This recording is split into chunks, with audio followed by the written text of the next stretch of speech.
Ja, hallo und herzlich willkommen. Ich zeige euch heute mein Applek Knight of Ren Kostüm.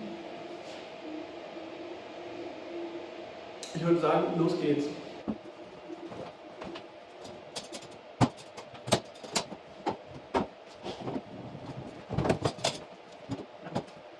So, ein Blick in die Kiste.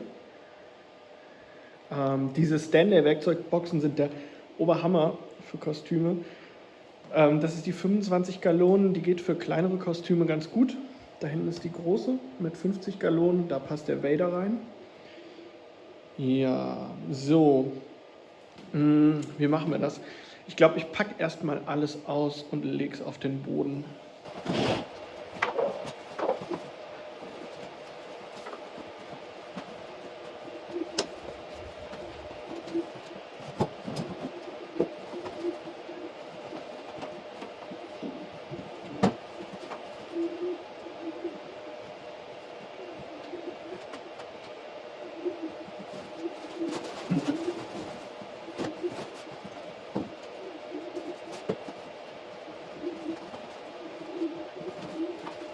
So.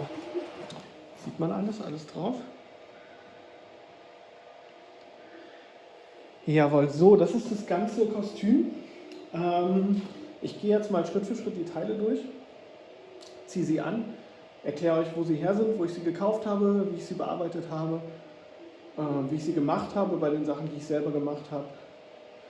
Die Links findet ihr auf jeden Fall alle in der Description. Viel von Etsy, ein bisschen was von Amazon. Und genau, ich ziehe jetzt alles an und erkläre euch alle Teile. Okay, so.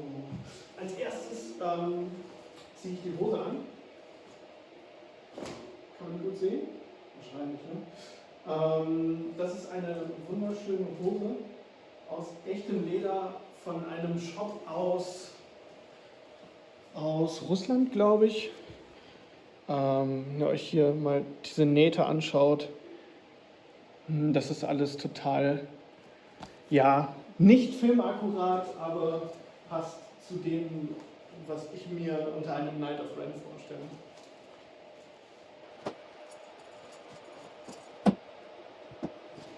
Die sind ein bisschen schwer anzukriegen. Insofern, das dürfte jetzt lustig werden.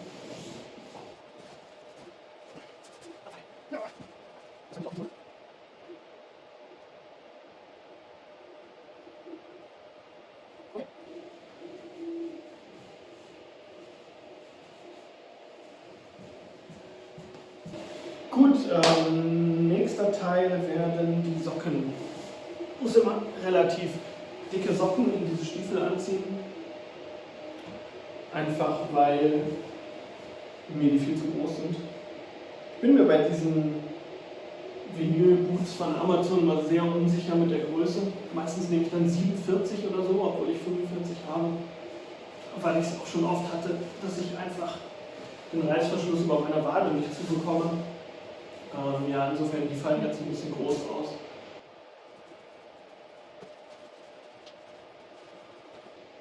So, dann ziehen wir als nächstes, glaube ich, die Stiefel an.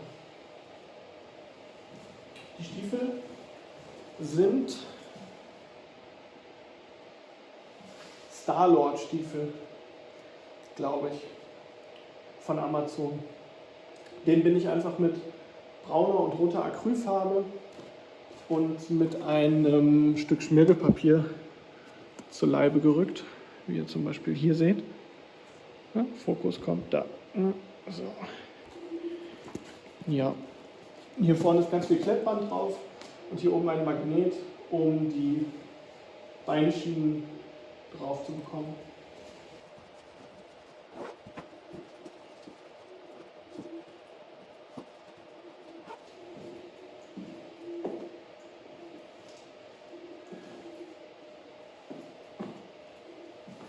Ja, die Bewegungsfreiheit in dieser Hose, die ist definitiv eingeschränkt, das kann man schon sagen.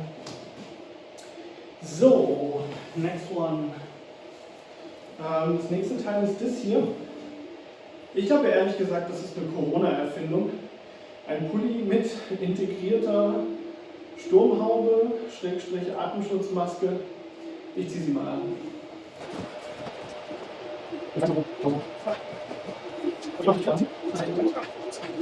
Also was natürlich mega gut an dem Teil fürs Cosplay ist, dass der Übergang Kopf zu Hals einfach zu ist.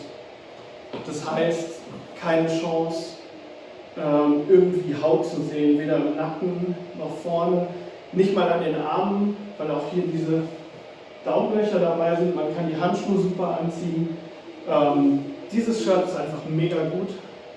Und ich glaube, es ist auch von Amazon. Der Link ist auf jeden Fall in der Description. Ist die da unten? Ja, ne? Ich habe keine Ahnung.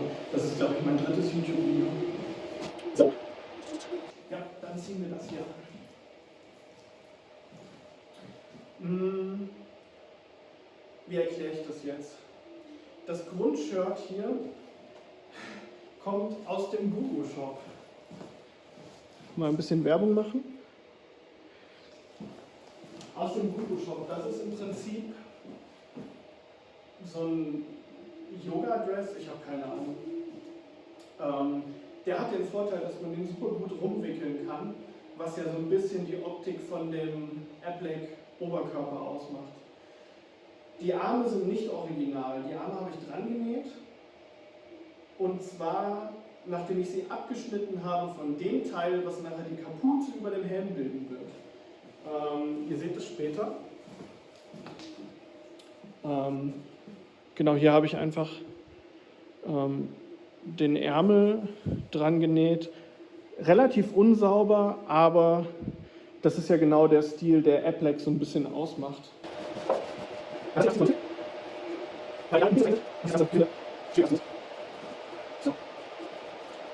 So, jetzt hängt es erstmal und das wollen wir jetzt komplett einmal rumwickeln. Und Knoten, dann kann man das raushängen lassen oder auch verstecken. Generell gilt ja bei diesem Kostüm, je mehr Stofffetzen irgendwo raushängen, desto cooler. Diesen komischen Kragen hier verstecken. So. Genau, und um jetzt die Wickeloptik noch ein bisschen zu unterstützen, kommt jetzt noch so ein, ich habe mir sagen lassen, das heißt Obi dazu. Das ist ja im Prinzip das Ding, was auch jeder Jedi irgendwie unter seinem Gürtel trägt. Habe ich, glaube ich, auch von Etsy. Verzeiht mir, wenn ich das jetzt nicht so ordentlich mache, aber ich habe einfach keinen Spiegel. Ihr seht mich, ich sehe mich nicht. Genau, dann kommt als nächstes der Gürtel. Der Gürtel hat zunächst mal hier ein Covertag-Wheel, weil Thema Filmakkurat ich unbedingt ein Lichtschwert dazu haben wollte, auch wenn er natürlich im Film bloß die Axt trägt. Und dann haben wir hier diesen Belt-Clip. Den gab es nirgendwo zu kaufen, deswegen habe ich den selbst designt und gedruckt. Und zwar da auf dem Creality CR10 V2 und habe ihn dann mit Granitspray eingesprüht. Das kann ich euch mal kurz zeigen. Das ist dieses schöne Zeug hier und ich kann mal näher rangehen. Das hat so eine ganz raue Oberfläche. Und über diese Granittextur bin ich dann nochmal mit Filler Primer drüber und dann mit Schwarz und dann mit silbernem Rub and Buff und dann mit Clear Coat. Und wenn ich das mal gegen das Licht halte, das hat so eine richtig schöne Fake-Gusseisen-Optik. So. Dann lege ich das Teil mal an. Ich ziehe es immer hinterm Rücken an, weil dieser Gürtel relativ schwer zuzumachen ist.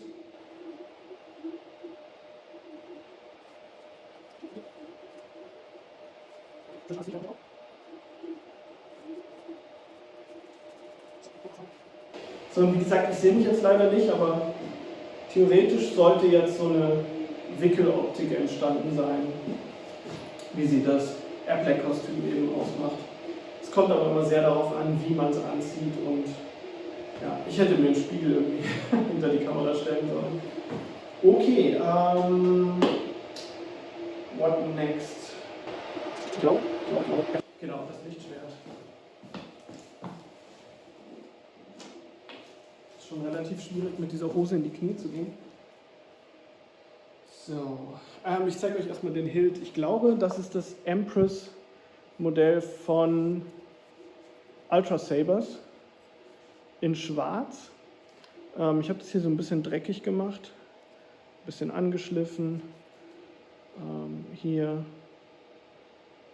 und hier am Griff, um das einfach ja, ein bisschen benutzt und dreckig aussehen zu lassen, ein bisschen geweathert. Und ich weiß, Applek hat kein Lichtschwert und selbst wenn er eins hätte, wahrscheinlich nicht das von Ray. Aber ich fand es einfach unglaublich cool und passend zu diesem Charakter, diese Zackenkrone hier oben, das Ding in Schwarz. Ich musste das einfach dazu haben. Das ist die Variante mit Sound, ich glaube Sound Light. In Rot, sehr, sehr, sehr cool. Ich liebe Ultra Sabers. Ich weiß, da draußen gibt es viel Kritik an Ultra Sabers, aber ich habe immer nur super positive Erfahrungen mit ihnen gemacht.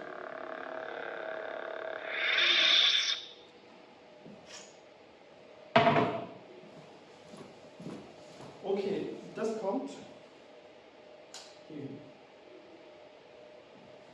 So, dann würde ich sagen, bevor ich gar nicht mehr nach vorne und runter komme, lege ich mal die Beinschienen an.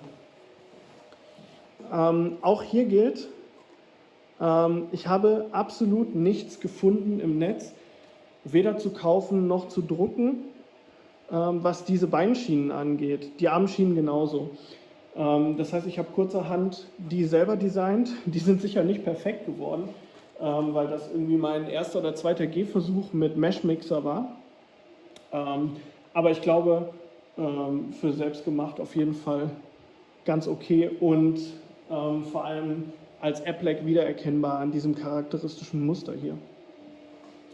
Wenn ihr die Dinger drucken wollt, ich habe einen Etsy-Store, da könnt ihr die Files bekommen oder ihr könnt auch Rohdrucke bekommen oder komplett gefinischte und lackierte Armschienen, Beinschienen und auch den Gürtelclip. Ich habe das versucht hier so ein bisschen dreckig aussehen zu lassen, deswegen ist das untere Drittel so ein bisschen schlammig und verschmiert und genau ein paar Kratzer drauf. So wie eben alles an diesem Kostüm. Das kommt hier unten mit Klettband dran und oben mit einem Magneten. So. Genau, dann sind das nächste die Armschienen. Selbes Prinzip, selbst designt, lackiert, silbernes Robin Buff drüber, ein bisschen geweathert, ein bisschen Kratzer reingemacht. Und hier innen habe ich mit Heißkleber so Gummizüge reingemacht, damit ich sie mir an die Arme packen kann. Alright,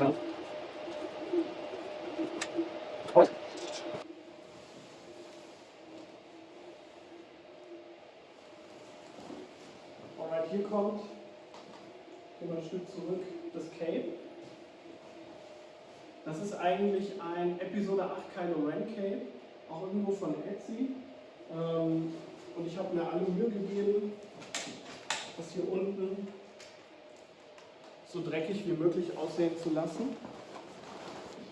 Wieder mit Acrylfarbe, mit der Schere einfach ein bisschen aufgeschlitzt hier.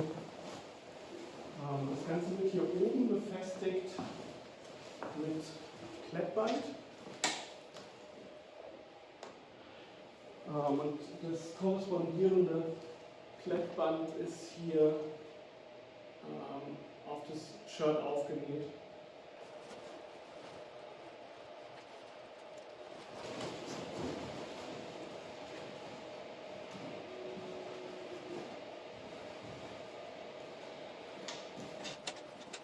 Alright, dann bleiben jetzt noch die Handschuhe. Die habe ich zusammen mit dem Cape bestellt. Das sind auch irgendwelche super billigen Kylo Ren Handschuhe. Ja, solange das Kunstleder ist oder von mir aus auch echtes, wenn ihr mehr Geld ausgeben wollt, sind die, glaube ich, alle ganz okay. Die hier sind nicht okay. Die sind einfach viel zu klein. Ich meine, geht's? Aber die sind einfach.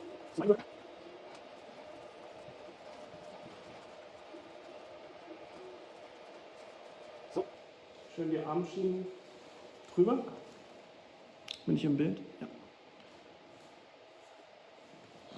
Den zweiten erspare ich euch jetzt.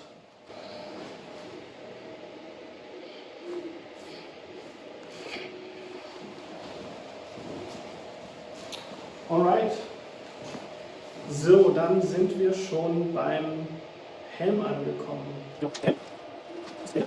Ich weiß nicht mehr genau, wo ich das 3D-File her habe. Das werde ich aber nachschauen und auch verlinken. Gedruckt ist er wieder selber. Und es ist wieder dieselbe Gusseisenoptik mit diesem Granitspray wie schon bei den anderen Teilen. Ein bisschen Rub and Buff, um es ein bisschen metallisch aussehen zu lassen. Vor allem auch hier vorne im Gesicht. Dann habe ich von innen Stoff reingeklebt.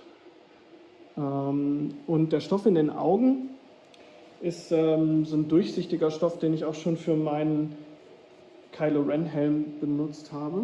Ich versuche euch das mal zu zeigen. Da sind die Augen.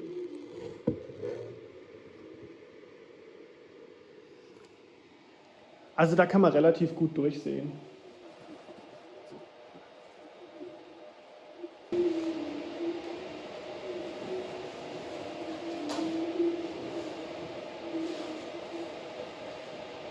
Ich nehme aber jetzt nochmal ab, weil ich euch die Kapuze zeigen will.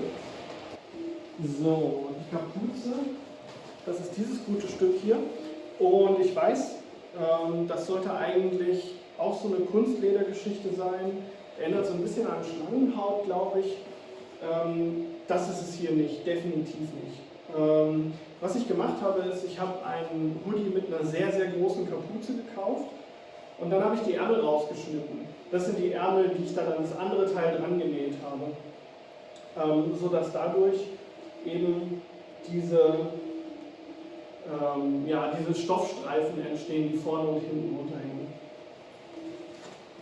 Das Ganze habe ich mit so ein bisschen, ich weiß nicht, ob das auf der Kamera gut rüberkommt, mit so ein bisschen, nee, ich glaube nicht, mit ein bisschen sehr stark verdünnter silberner Acrylfarbe gewaschen, um so ein bisschen Glanz hinzubekommen.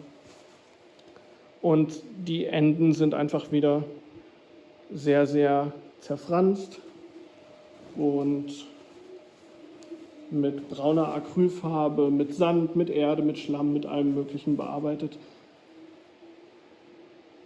um diese App-Like-Optik hinzubekommen. So, hier oben in der Kapuze ist auf jeden Fall ein Magnet drin. Und im Helm ist an korrespondierender Stelle auch ein Magnet, damit die Kapuze nicht verrutscht. Und wir haben hier wieder Klettband, das korrespondiert mit Klettband hier auf dem Umhang. Ich glaube aber ehrlich gesagt nicht, dass ich das alleine hinbekomme, das genau zu platzieren. Wir schauen mal. So,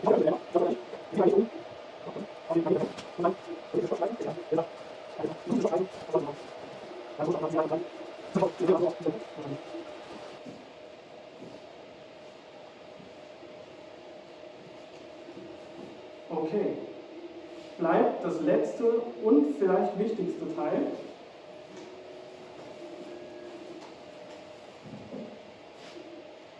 Die Axt. Das ist eine lange 2 Meter Holzstange, versehen mit 3D-gedruckten Teilen. Ich zeige es euch nochmal im Close-Up. Vorne ist ein bisschen Blut drauf, lederumwickelte Griffe Und wieder das bewährte Prinzip, Granitspray, schwarz lackiert, Rub and Buff drüber.